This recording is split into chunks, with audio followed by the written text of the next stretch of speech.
కళ్ళతో మన్నే నాపై పోస్తూ ఉన్నారే, తలువాలు ఒడి బియ్యాలు నువ్వోసుకోరే. ఈ మన్ను పరుపులనే పడుకుంటున్నానే, ఆ పూల పరుపులను హాయిగా నిదరోరే. పైసా పైసా అన్నాడు గదనే నిన్ను గన్న నాన్న, ఆఖరికి కురిసేది ఆటన సిక్కల ఆనా.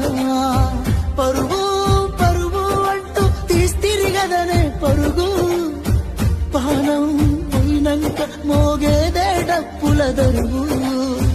ఉండదనికే హాని పిల్ల పాపాలతోని, హాయిగా బతుకేను అందేళ్ళు. నువ్వు పూలు అల్లుకొని పోతున్నవే అత్తగారు.